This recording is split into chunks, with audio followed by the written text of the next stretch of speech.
Welcome everyone to today's checkup for the upcoming battles for Articuno, Zapdos, and Moltres during the Dark Skies event. We'll be discussing the various counters for taking on these Cantonian bird Pokemon at length, their strengths, their weaknesses, and generally what to power up on these Pokemon to best utilize your Stardust and Max Particles. If you're new here, my name is Articuno, otherwise known as the Dynamax Doctor, and I make videos discussing the finer details and mechanics for Dynamax battles. So, if that is of interest to you, please consider subscribing down below to stay up to date with the latest news and analysis. As always, here's a brief disclaimer about the damage calculation formula I use. While this formula is what Pokemon Go uses for its damage calculations, I'll be making some simplifications to attack and defense since I can't know your specific level, IVs, etc., and instead we'll just be using the base attack and defense of your Pokemon and the boss Pokemon respectively. As part of the Dark Skies event, we'll be seeing Articuno, Zapdos, and Moltres return to power spots everywhere on August 19th and August 20th, 2025. These Pokemon will not be spawning at all power spots, however, so you may have to drive around from power spot to properly hunt them. All three birds have niches, making them gem picks, in my view, capable of performing extremely well under the right circumstances, but tend to be more of a luxury pick given the extreme number of resources needed to power them up. We'll be conducting today's video slightly differently today. Since all three birds will be spawning at the same time to hunt, one strategy to team building would be to build the most effective yet flexible team, capable of battling all three birds. This has two major advantages. First, on the team selection screen, you don't have to scroll through multiple teams nor worry about healing distinct sets of Pokemon. One quirk of the team selection screen is if any of the Pokemon on a pre-configured team are knocked out, it will disappear from the team preview, forcing you to back out, heal up, and rejoin the lobby. The second, and perhaps more appealing draw here, is that building a flexible team allows you to minimize the amount of additional candy, stardust, and max particles you need to invest into your Pokemon, which is a huge benefit for players who are less enfranchised with the format or who may have fewer candies or Candies XL to spend. As an example, we can consider a Pokemon like Zacian, who is the top steel attacker in the format. It does provide amazing attack power against Articuno and can tank well against the Ice Bird. But when we consider its damage output and tankiness against Zapdos and Moltres, it becomes more of a liability than an asset. This shouldn't stop you from considering all information and building the right team for what you want to battle, but again will not be the focus of today's video, as covering each bird individually and at length would be difficult. On screen is a triple Venn diagram featuring the roles for attackers, tanks, and healers, along with placements for each of the Pokemon we'll discuss today into the roles that they fit best. This isn't to say that you can't try to make something like Snorlax an all-out offensive powerhouse, but that it tends to skew more heavily in the territory of healing and damage sponging. For the upcoming Dynamax battles, I'd recommend a team composition of at least one strong attacker and two tanks or healers. Unlike Gigantamax battles, 5-star Dynamax battles will only allow up to 4 players per lobby, so teamwork through skills like Max Guard, which draws aggro towards the tank, will be valuable. Let's dig in. Omastar is perhaps my favorite Pokemon to talk about on the list today, as it largely inspired the format of today's video. With stats that aren't overly impressive, you might be wondering, what makes Omastar special? Firstly, its water and rock typing lets it resist ice and flying attacks and double resist fire attacks, which, coupled with its very usable 201 defense stat, means that Omastar can shrug off even the most powerful attacks from Articuno or Moltres. Anecdotally, when the birds originally debuted in early 2025, I was able to duo Articuno and Zapdos fairly easily, but failed to do so consistently against Moltres. Omastar's ability to tank Fire Blast and Overheat excite me for this reason. What brings Omastar over the edge, however, is the fact that it is the first Rock-type attacker in the format to receive same-type attack bonus on max Rockfall. So long as you can Elite TM Rock Throw onto it, of course. This brings Omastar out of a purely defensive role into suddenly a jack-of-all-trades threat. Against Zapdos and Moltres, it keeps pace a few damage points behind the top attackers in Gigantamax Lapras and Gigantamax Inteleon, respectively. Against Articuno, it has identical damage output to the top attacker, Zacian Crowned.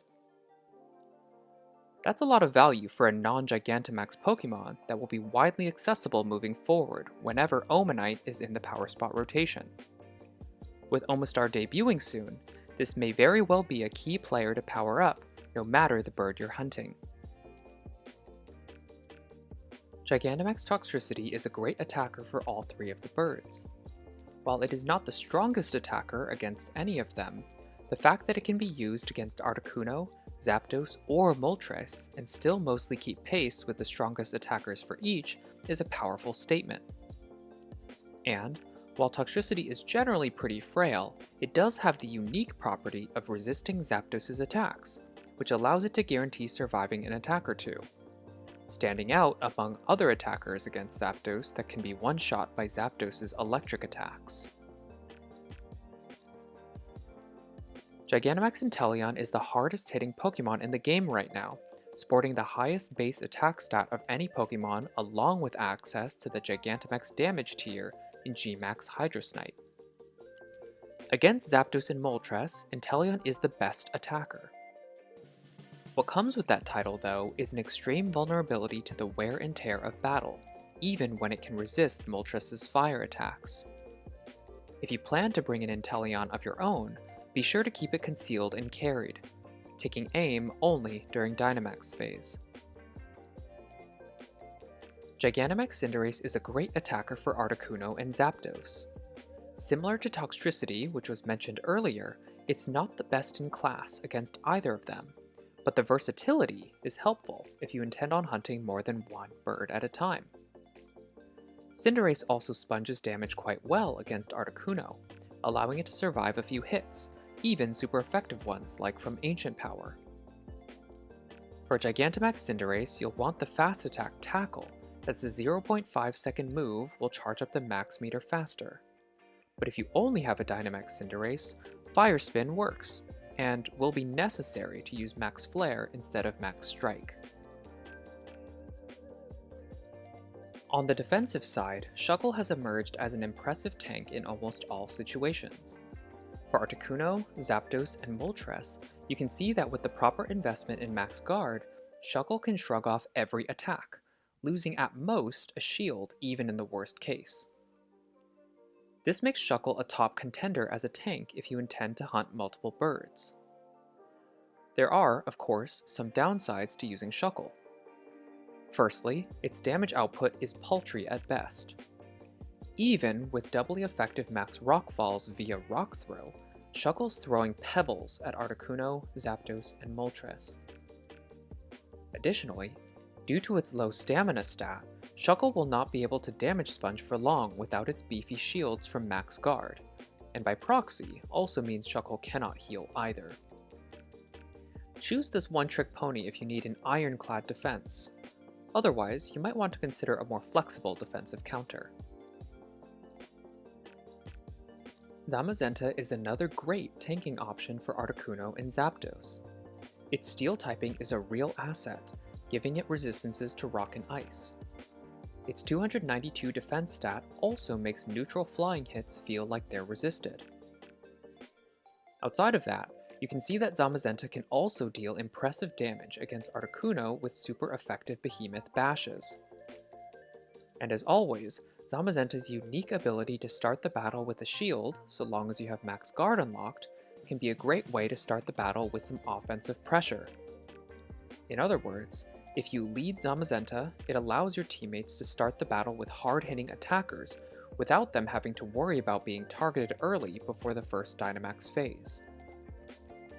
If you were able to raid Zamazentas during GoFest this year, and you have enough candy to power up its guard ability, this should be a great option for your team.